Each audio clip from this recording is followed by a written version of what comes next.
All right, so this is my latest massaging of this. Let's see how it goes. Come on, move over. Okay.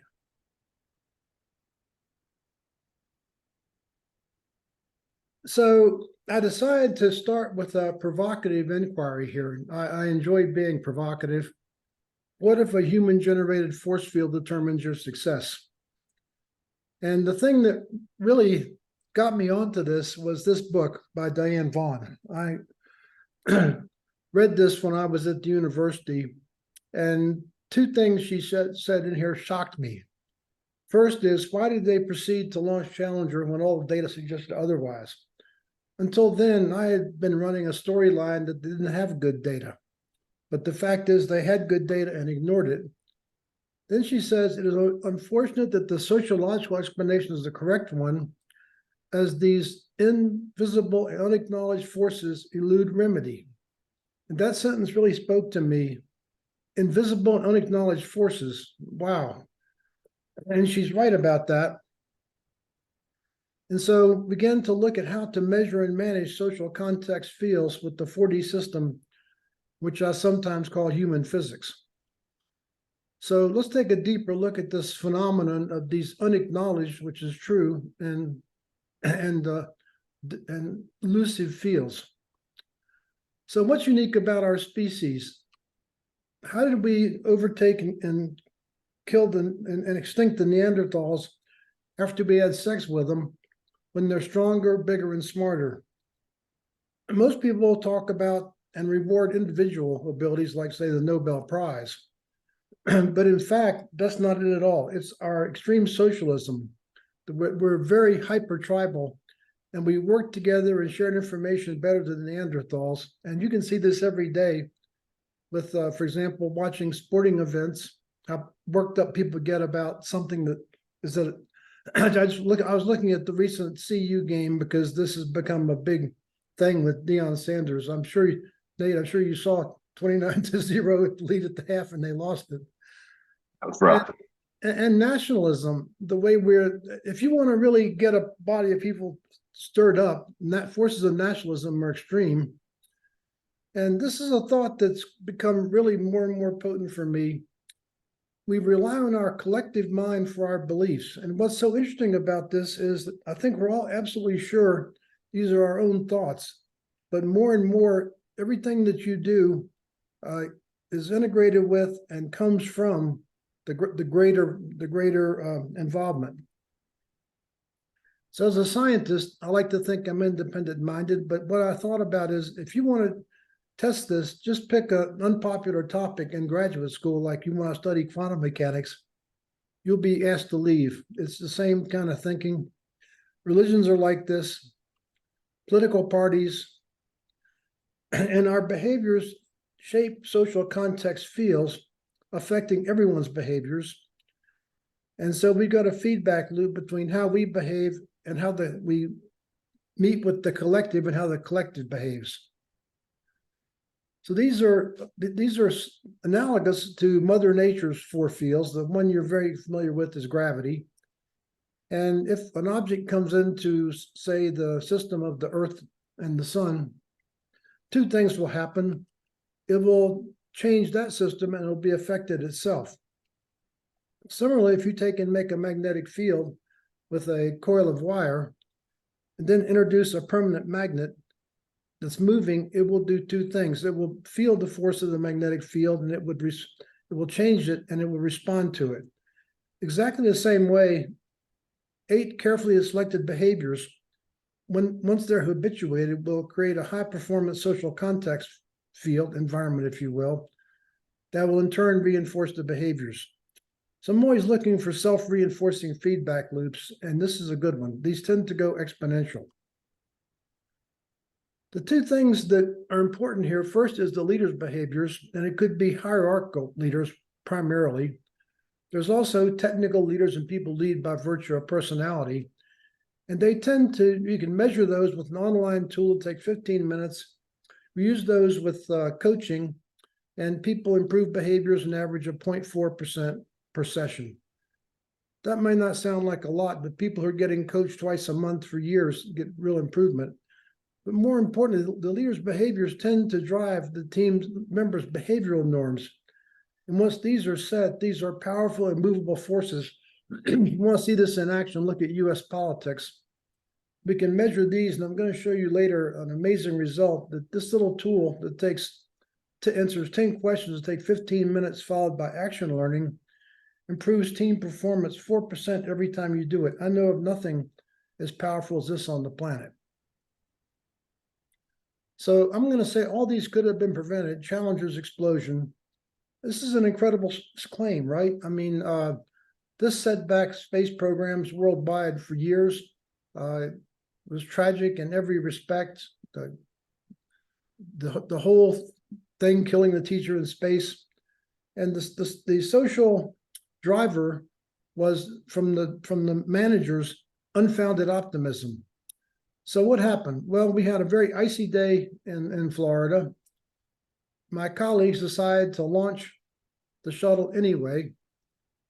It had a vulnerable point that people ignored. That was that these solid rocket motors are assembled with gaskets called O-rings, several sections of them. In the cold weather, these leaked. The technical data said they would. The hot gas went out, and of course, the thing burns liquid hydrogen. So once you ignite that, it's game over. So what do you think caused it? Was it technical or was it social? What's your bet? So not knowing anything about this, I had a payload in the cargo bay of Challenger, so I watched this very closely. And the failure review board had one of my personal heroes, physicist Richard Feynman.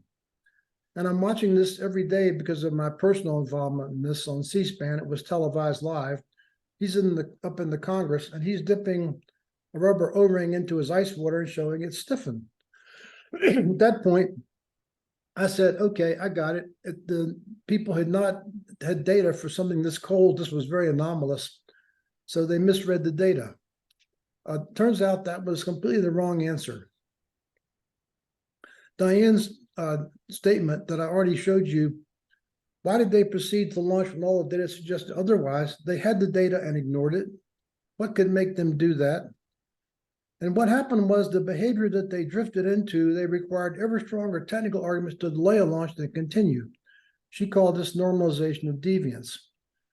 What could make competent veteran managers make this stupid thing go? The social context was pressure to launch from management. And what happened here was the space shuttle was a compromise with Nixon administration. NASA, after Apollo, wanted a space shuttle and a space station. Nixon said, which one do you want? And Administrator Fletcher said, well, it doesn't make any sense to have a station with no way to get people to it, so we'll take the shuttle. So now we had to come up with a reason for the shuttle. And the story they made was cheap access to space. And the way they were going to do that is launch it 50 times a year. And I was there. I wasn't working on this part of NASA, but we all believed this because everybody said it. The time of Challenger is launching 10 times a year. And so instead of being the cheapest access to space, it was by far the most expensive. So to NASA, the elimination of the shuttle meant elimination of the agency, and that's the last thing anybody wants. So enormous pressure to launch. Also, under all this stress, the contractor was being relentlessly criticized, and this led to a mischaracterization of the risk. We have criticality levels of risk. 1R means it's redundant, which is what people believed in general, but NASA guys had figured out it was not redundant, never discusses with the contractor. So in this environment, we launched. So again, it is unfortunate that the sociological explanation is the correct one, as these invisible and unacknowledged forces elude remedy. Oops, that's a repeat of that slide, sorry. So how about Hubble's flawed mirror? What happened there? What happened here was they invoked confirmation bias, which is an unconscious process of only accepting data that meets your preconceived notions, very common human thing, causes airplane crashes too. And the social context was they were being heavily criticized because they overran their contract by a factor of 10.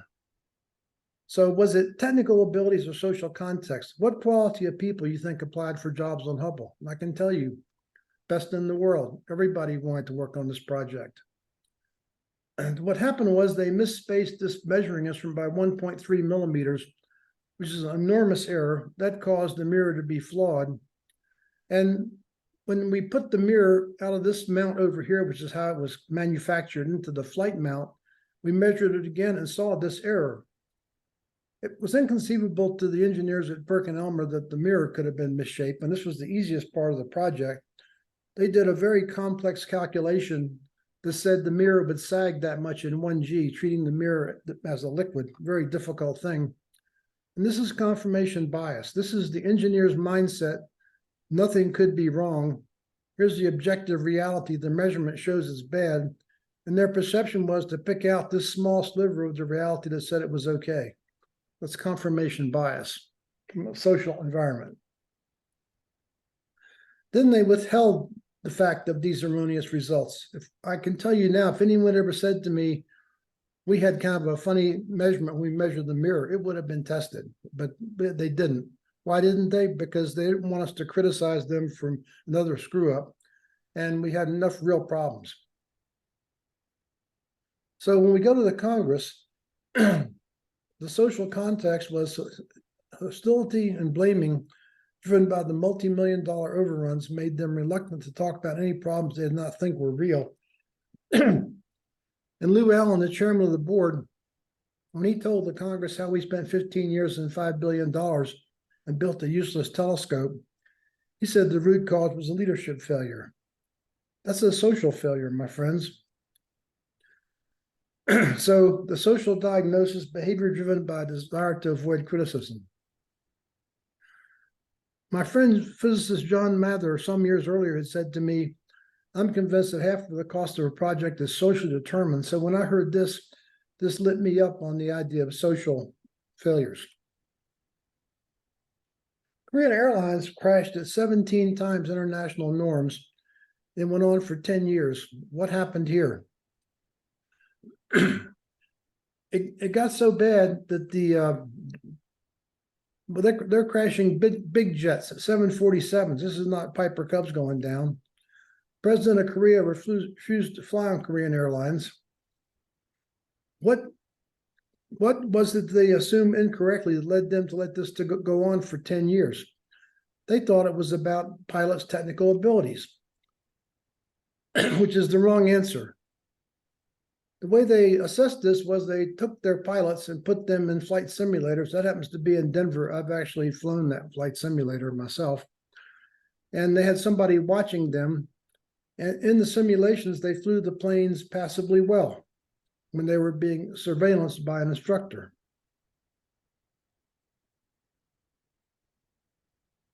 Finally, Boeing put observers in their cockpits in real life to watch.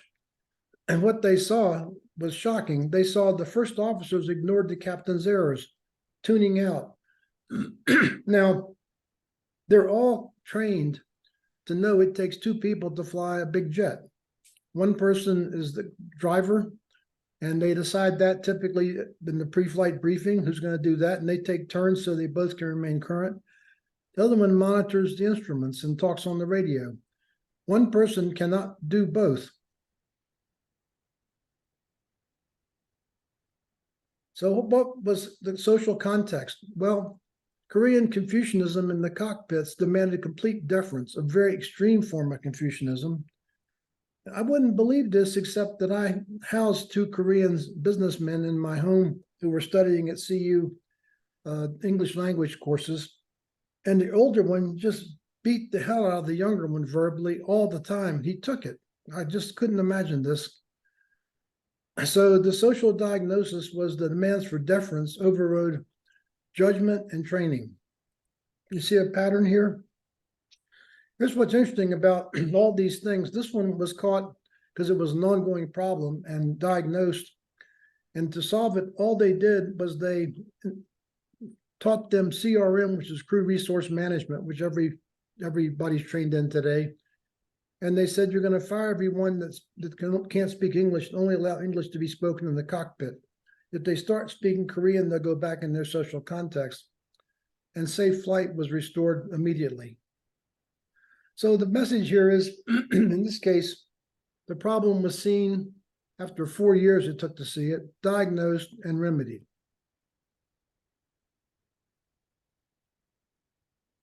How about the worst disaster in aviation history, Tenerife Airport? Inappropriate deference to authority. Jumbo jets were diverted by a bomb scare in Madrid to a tiny airport on Tenerife Island. It had enough runway, but not the facilities for a bunch of big jets. KLM's most famous pilot, Jacob van Zanten, was driving. He wanted to get home for his daughter's wedding, but we call this get home-itis. He taxied a 747 onto the runway in heavy fog. A garbled radio communication came in, and he spooled up the engines for takeoff. The second officer said, "Excuse me, I did not hear a takeoff clearance in that message." So he spooled back down, waited. A second garbled message came in. After he glared at the junior officer, the junior officer said nothing. The plane collided with a Plan M 747 parked on the runway, killing 583 people. Social demands for deference overrode judgment and training, even with the most experienced pilots in the world. How about the Tokyo train crash? I can do this all day, by the way. These are just my favorites. So what happened? A driver in Tokyo, in Japan, half the population rides a train on a normal workday. And almost everyone requires transfers. And I've done this actually. In Japan, the transfer will be set with 1 minute to do it. And you can do this routinely. The trains, I've been on trains in Japan where they apologize for a regular train, not a subway train like this was, being 30 seconds late. So what happened is this driver overshot a platform, and he could have backed up the train very quickly and stayed on schedule, but instead he was worried about the conductor reporting him for this, which will send him to rehabilitation. Rehabilitation includes scrubbing tracks with a toothbrush for 3 months. So to avoid that, he backed the train up, argued with the conductor, lost a couple of minutes. The conductor said, "Okay, I won't report you." Now the train has to go very, very quickly. He overrode the speed limits, derailed the train, killing 106 people and injuring 562 others. Same thing. Behavior driven by desire to avoid punishment. Same thing we saw with Hubble. Fukushima Daiichi. Hey, Dr. Pellerin. Yes. Quick question. Would you consider all of these categories of normalization of deviance? I Is that guess, kind of the umbrella? let me see. I never thought about it much. I think you could say they're all normalization of deviance. Yeah. I think the difference is that these most of these were individuals' behaviors, not the group collective behavior. I was more interested in the case of Hubble, and the normalization of deviance pervaded the entire organization. So this is the difference between the leaders' behaviors, in that case affecting team behavioral norms, and here it's just individuals. So I don't know that the term normalization of deviance to me is more of a group phenomenon. Got it. Okay. Good question. Okay. Anybody else? Darinka, you wanted to say something? No? Okay. I want to say I hello. was, That's sorry, I was about to say, I had a chance to watch just recently the Challenger's explosion. So it is, I don't know, does everybody else know, but there is a clip to watch, and it's really, it's pretty hard to watch. Yeah. But it is there to observe exactly the facial expressions, the power struggle, and everything else. Yeah, thank you. Another Larissa? question, Oh, Nico? another question. Yeah, thank you. I just saw this like 2 slides back, and I just want to show you, Charlie, on my screen here. Can you see? Yeah. So I got this from you. I got this from you in 2014 Okay, oh, fun. at Caltech. So just please make a comment, the symbolic value or the meaning of this on that slide. Yeah, I think that's not on that slide anymore, but it was. It's not there now, Nico. But Two slides backwards. no, it's not there. The slide you're talking I about. just saw it.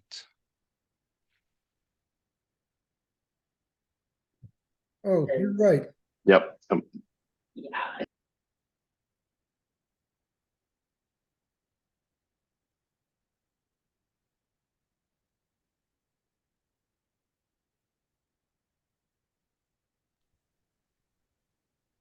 Charlie, I just want to say hello. I apologize for being Hi, late. Larissa. I was in a class. Thank you. Larissa. So no, it's not there, Nico. It's you're remembering a slide that I changed. No, it was there, Charlie. You went over it.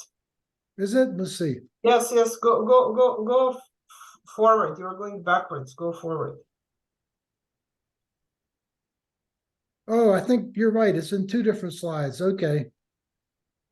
Thank you, Nico. I was thinking of the one I took it off of, but it's on the slide for the airplane as well. Good. Thank you.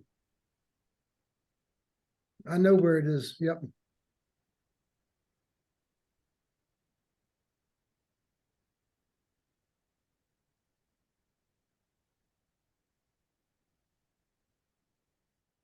Good. Thank you, Nico. So Nico, did you had a question about this, the significance of the easy button? Yeah, I just want to, if Charlie can just make a comment, what was his intention with this easy button? The point is that I find this just utterly fascinating. Once you get the diagnosis right, the fix is so easy. I mean, this is killing people by the hundreds. And to simply diagnose it correctly as a social failure and to be able to turn the whole thing around instantly, I can't think of many things in the world that you can fix like that. This simply.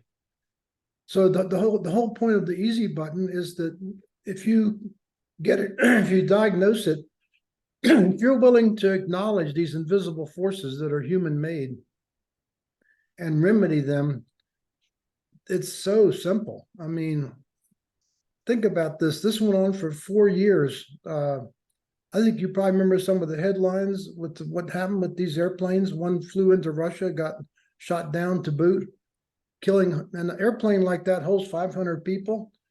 They're killing thousands of people. And for 4 years, they didn't know what was causing it because they didn't think about the invisible force. That's the point. Once you get it right, how simple the fix was. It fixed it overnight. Within a month, Korean Airlines was flying at regular rates of death, which are actually, for commercial airlines, it's a fact that the most dangerous part of the trip is driving to the airport. And so this restored safety so simply. I mean, for 4 years, they wrung their hands over this. Nobody could figure out the problem. The message is that if you can make this mindset shift to look for the invisible force that's human made, and I get these things from people all the time. They keep sending me more and more people who are onto this. Accidents around the world, overruns, failures of every kind, the fact of the social fields. So I forgot I bought you the button, but just to remind you of that fact, Nico, this is easy. Nonlinear differential equations are hard. This is easy. Oh. In fact, this is very relevant to my situation. This is the easiest thing in the world that I know to fix. All you got to do is acknowledge it. Okay, thank you all. How about Fukushima Daiichi? Everybody knows this was caused by the hurricane, the the typhoon and then the tsunami. So I watched this unfold and I said, nope, that's not the cause. And finally, the government appointed a review board headed by people at Tokyo University, which is their top school, and I have friends there. And I waited, my friend Jun Nishimura put me in touch with the chairman. He and I exchanged several emails, and the chairman said, the disaster was not caused by the tsunami. It was not caused by the typhoon. It was man-made and avoidable, including Japanese insularity. They ignored foreign experts' repeated recommendations and accepting management's unfounded optimism. So this could have been prevented by simply moving the generators off the seawall up the hill, and they didn't do it. And why didn't they do it when technically it was the right answer? Because the advice came from foreigners and the fact that the management said it's going to be okay. Charlie, may I ask you a question? And I apologize to those who Yeah. might not interested in technical details. Can you elaborate a little bit more how easy it was really to move that up the hill or something like that you just mentioned? So that why they didn't do it, and if they would do it, what was the right course of action?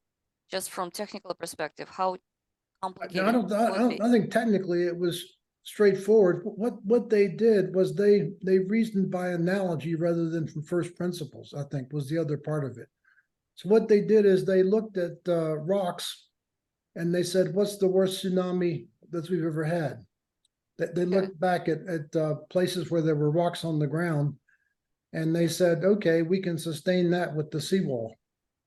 And so they did not consider the fact that it was an unacceptable risk to have the generators fail no matter what. And so it was a utility company, so it's probably, you know, it probably cost, I don't know, $1 million, let's say, to move these things and move the cables. It's just generators. So all you got to do is that they're big diesel generators, get them with a crane, move them up the hill, rewire them. No big deal technically. It wasn't any more complicated than that. And in fact, in the risk management matrix, which is how I like to think of the world, the see things, was in the possible, could happen, and in the catastrophic. And sure enough, so it was an easy technical solution. So why didn't they do it? Because management said not to. Why did management say not to? Because they're worried about their quarterly profits or whatever. And no, I don't think technically it didn't involve anything to do with the reactor. This was just the backup generators providing electricity. Wow. So if they would only move those generators up the hill and rewire it, that would solve it. That would solve it. Yeah. Yeah. How sad. Yeah, really. Thank you, Charlie. Sure. So people ask me for a more recent example. So I looked at the 737 MAX, and it's the same thing happened. So what happened here? We passed half an hour, Charlie. Thank you. Okay, I'm standing, so I'm not thinking about it. Everybody on your feet. I'm already exercising as I stand, so I'm standing on a board, moving board. Thank you, Darinka. Darinka's my physical conscience. You guys keep moving. I'm gonna continue through this. Just I think you can listen while you move. In fact, you can listen better while you're moving. It was so bad that they had jets parked in parking lots. That's how extreme the situation was. So what happened? Airbus announced plans to build the new A321, the A321 with the new engine option, 15% less fuel consumption. They made a public announcement about this, and Boeing's CEO said, ignore this, our customers always buy from us, citing if it's not Boeing, we're not going. 2 years later, American Airlines calls them up and said, I'm sorry, but 15% fuel efficiency is too large to ignore. So our next order is going to include 200 A321 Neos. Muhlenberg responded with, if we re-engine the 737, will you buy 100 of those from us? And he said, yes, if you can make it the same type rating. What that means is we don't need any retraining with the simulators because that's expensive. And you can meet the schedule that Airbus has. Well, this means they're 2 years behind. So he tells them we're going to do it. And part of the problem is that this is, the place is apparently no longer run by engineers, but by managers who are displaced from the factory. And the 737's an unusual airplane. I'm not fond of it. It's the slowest airplane in the sky. It was designed for the 60s with short hauls and small airports. And it comes with a stairwell. That's removed that now mostly. And the low airplane is to avoid, at that time, lots of small airports didn't have jetways and didn't have these baggage handling conveyor belts that are common today. So it uses cable and hydraulics rather than fly-by-wire. And when something happens, it doesn't have these automatic checklists like the most modern jets do. It has paper lists. By the way, interrupt at any time. How do you make airplanes more efficient? The main thing you do is you make these fans. It's called a high bypass engine. Make the fans bigger. You also make the thrust in the turbine pressures higher. But the big deal is making the fans bigger. It becomes more and more like a propeller. So the 737 is so low, the new engines had to be mounted higher and further forward. So putting them in that place, which the plane wasn't designed for, this makes a torque when you apply power that can tip the nose up. And of course, when you increase the angle of attack, you increase the likelihood of a stall. And so Boeing, to fix this, put a thing called the MCAS, Maneuvering Characteristics Augmentation System. These are more commonly used in fly-by-wire jets, but never in a passenger plane. Then they decide to control this with a signal from a single angle of attack sensor, which is a little vane that moves and would turn the horizontal stabilizer. The horizontal stabilizer is this big fin back here. You can sort of see the scuff pad for it. The aileron, which the pilot controls, is a little tiny tab on the back. So this thing is dominant. And so this would sense this movement and force the plane down. The thing that's insane about this is very easily damaged. It's a mechanical device that protrudes from the plane. Anything can bump into it. And anything like this you'd normally make redundant. And then, so they made it a single sensor because if they put two sensors in, according to the rules, this would change the type rating and require the simulator training. And at first they put it in their manual, then they removed it. They hid the existence of this from the airlines. They didn't know it was even there. So, the stabilizer's authority is much greater than the elevator, so the pilots couldn't correct by steering with the yoke. And the way this thing operates, this is a trim wheel. This thing will spin automatically and trim the plane. So they're flying along and all of a sudden the plane plunges downward and they can't stop it. And a big selling point of Boeing was that the pilots control the airplanes rather than the electronics like Airbus. 1 hour on an iPad is enough new training. They put the schedule twice as fast. They had lots of problems with the wrong tools. A massive case of confirmation bias. In other words, I think if you didn't buy into this story, you probably left the company if you're an engineer. And the social context of panicking Boeing management. Blind obedience to the CEO's direction to do something that wasn't possible, then put in a fix for a basic technical flaw that was a bad one, and then hide it. This is incredible if you think about it. Only social context could be this powerful. Comments or questions? No, I'm very careful. I stopped flying because of COVID. But if I am ever going to fly, I will make sure I'm not boarding the 737. I don't know what they did with the rest of the planes because they made so many of them. Yeah, well, they've been qualified safe to fly. I'd just as soon avoid one myself, frankly. I don't know. Is it possible to know what Yeah, plane absolutely. When you book a flight, you'll know you can find the plane type.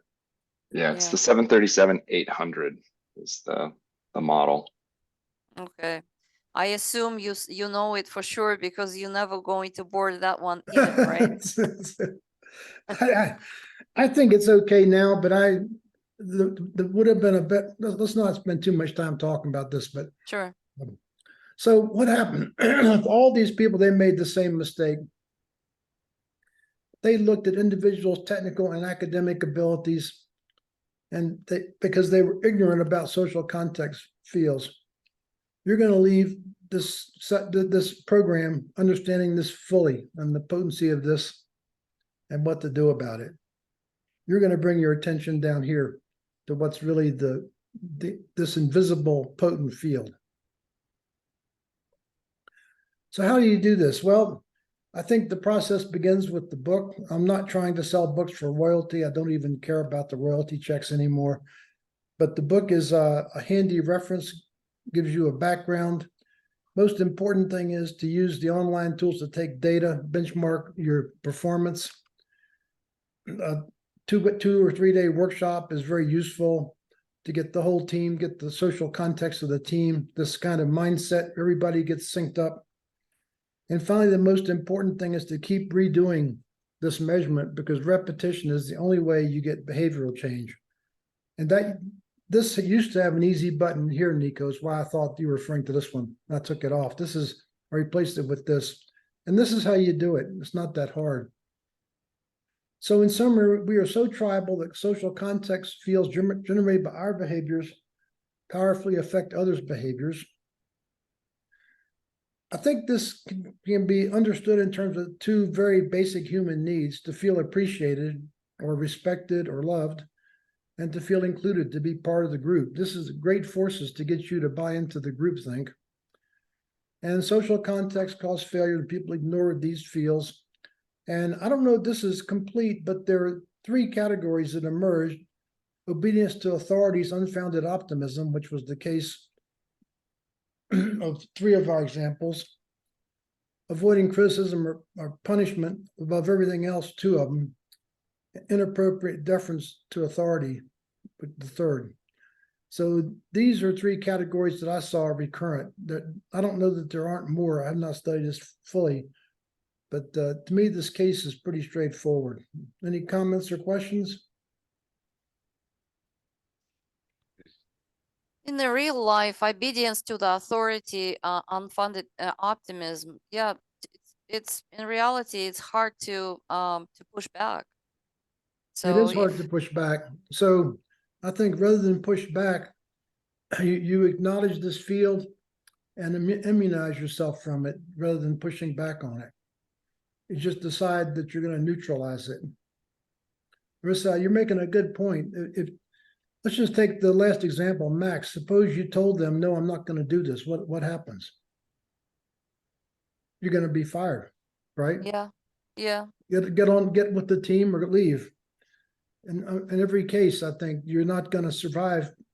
In the case of the first example, pushing back, what you can do is explain to them the unintended consequences of what they're asking you to do, and hope that you can reason with them to change. And if it doesn't work, maybe you have no option but to go someplace else.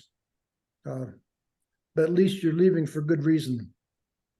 yeah, that's right. So there is no easy solution.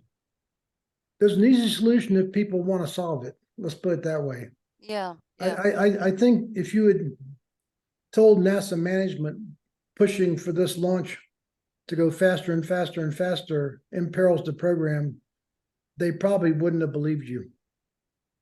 they It's would. it's confirmation bias again, and it's groupthink. So I think that this is making a good point. This is more about what you can do personally if you're involved with any of these things. Understand the consequences of your own actions. Yes, thank you, Charlie. So I guess instead of easy button, that should be a button. I wish it would be easy. It's easy for those in power to fix it if they have this awareness. Yeah, but And those so in power, with Korean Airlines, they did it. I mean, with the MAX, how much better off they would have been if they had. I mean, I don't know why these people aren't going to jail, frankly.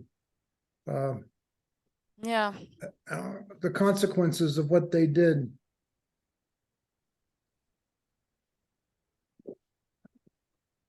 yeah, but that's another story. So what can you do if you do this? Well, you can better understand others and communicate more effectively by characterizing people's personality as the one of four colors. Nothing I know is as easy to do as this.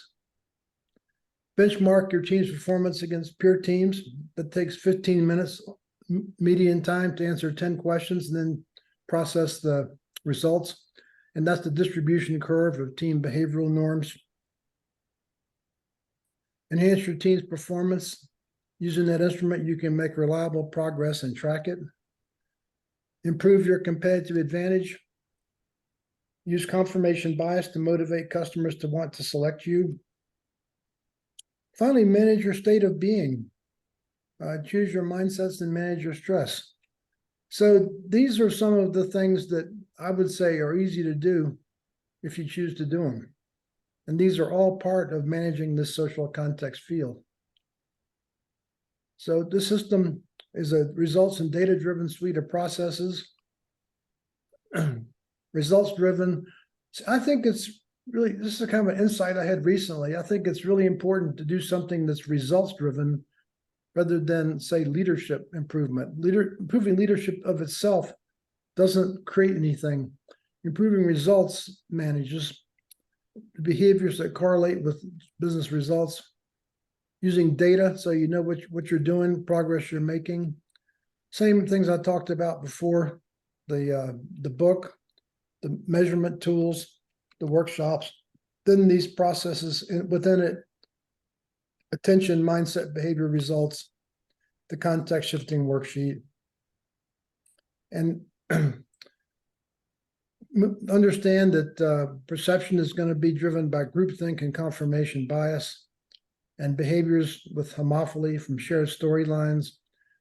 And so you can, with a team leader that wants to do this, let me say it this way, folks, a team leader is interested in doing this work, this is easy. If you'd done this if you could have gotten your hands around top management at Boeing and brought them through these processes, I think you could have made a difference here. In that sense, there's nothing hard here. As I see it, nothing hard. This is probably a few percent diversion of effort from your workday. So how we think about doing this? Well, it comes from first principles thinking, which is how children think. You ask questions. So eat your dinner. Why? Because it's good for you. Why? Because your body needs food. Why? If you don't eat, you'll get too thin and come malnutrition and die. Okay, I'll eat. Then the first principle under this methodology is this idea from Carl Jung that people build their personalities on innate, means present at birth preferences for information. And we've talked about this before. I'm going to go a little bit quickly through this. So what's the simplest mathematical tool you could make? It's an XY system. And we populate it like this. This is straightforward. And what this does, just like prisms simplify light into constituent colors, this simplifies social contexts, which are mystical, complicated things, into 4 dimensions that you can manage. It does the same kind of thing for social matters as F equals ma, Newton's second law, does for classical mechanics. Lets you make predictions, lets you predict trajectories, movement of particles. And Jung's types help us find the dimensions by looking at personality. If you favor intuitive information and emotional deciding, you're what I call a green personality. You naturally care about people and naturally appreciate. Appreciation grows people, so we call that green. And if you're into emotional deciding and sensed information, you're into what's happening in the moment, what's happening for you in your direct experience of emotions. The most potent thing there is how you relate with people. Relationships are paramount. The biggest relational needs to feel including, it's back to the group force. This is kind of a normalization of deviance force, perhaps relating with others. Intuitive information with logical deciding. That's about concepts, blue sky thinking. Logical deciding with sensed information. This is grounded in reality. It's about directing process. And the way to remember this is the orange sun organizes the solar system. Charlie, Yes, can I ask a quick question? certainly. Or rather to complain? What to do with a very bright blue person who does not respond to any green, orange, or yellow? So what is there hope there? Because I tried everything. So someone who is like very bright blue and not even seeing any green or any signs of yellow, or not even slight signs of orange. I think the two thoughts. First is don't try and change them. Hmm. You must be the change you want to see in the world from Gandhi. So don't attempt that, but you can communicate with them more effectively, most effectively, I believe, with a 4D communication. If you can start, I mean, we had a guy, I've talked to him a lot, this NASA administrator who had the personality of Donald Trump, who's a 1D blue, by the way. And so was he. So the way I was the only person that could communicate with him. It happened that we were sort of had a friendship, but when I wanted to talk to him about something difficult, like for example, let's say an education program for NASA people that was improve something, I would start with the blue benefit. I would start with the idea that, Dan, it could be your legacy to overhaul how people learn. It could be your legacy for the first time in the US government to create a learning organization. I'm making this up on the fly here. And that would interest him because it's about him and it's about something creative. Then he might say, well, how do we do that? And then I get into the thing that I wanted to talk to him about before. So I think this is, you got to meet people where they are to communicate with them. So, but I make the distinction between, I never tried to change Dan. I thought that was impossible. But what I could do is let him, help him hear what I had to offer him. And this is the way we did it. Other people didn't do this. And if you start off with the green, he doesn't care about it. He's not interested. So meet people where they are, no matter what their color is. Does that help? Yeah, but I need that button. I wish it would be that easy. You want that button? Yeah, I need to have that big button. Well, So- I think this is, maybe it's not easy, but I think it's straightforward. So Charlie, real quick along those lines, and I don't remember this being somewhere else, but being a blue myself, Yeah. I get what you're saying. What's the equivalent for the other colors? Oh, So, so if it's a green, you want to talk about how it's good for people. okay, You want to say, if you want to talk to Greenpeace about stopping, throwing spears at ships as a way to change the world, you could start by saying, now what could we do that really benefits the human condition? And I've got an idea that if we were to, make, I'm gonna make this up on the fly. If we could help sustainable fishing by providing free catch limited licensing to people who are doing this work and give them a benefit of some sort from buying into this idea, maybe we find a way to have them make supplemental income when they need more money or something good for the people. They can hear that. The yellow, it's always going to be about something that makes the relationships better. But what would make more harmony in the organization? What would make more comity? What would make more effective inclusion? And so you could start talking about how do we take the minorities that are working here and help them be more productive, help them feel more like they belong to the team. That would appeal to them. The oranges, they're going to want to know about process. How do we make this the result more certain? How do we get better clarity on the numbers? How do we you could come in talking about the financial benefits of doing this? So you go to what people value and talk about that first. And the idea is to do that persuasively enough that you engage them. And having engaged them, they can hear the rest of the message.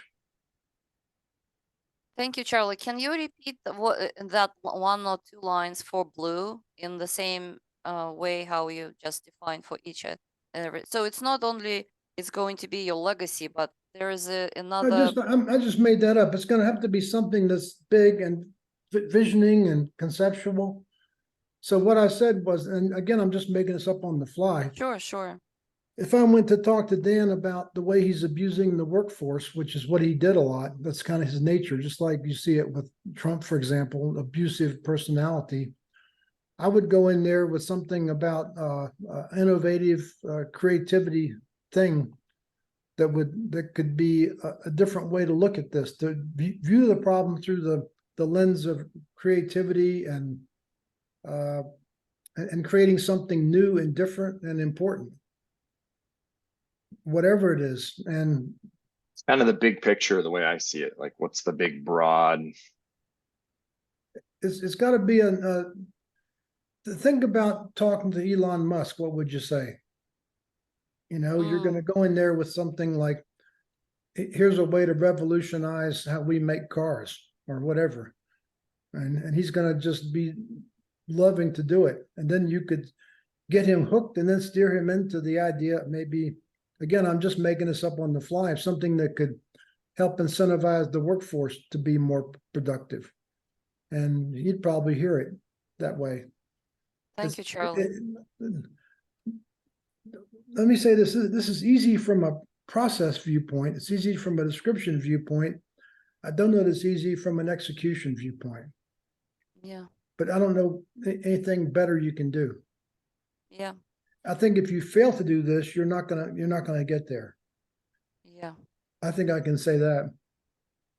Yeah, and every blue has different personality like not personality, what's the word I'm looking? So there is another nuance that I could not really put Nate in the line of Trump.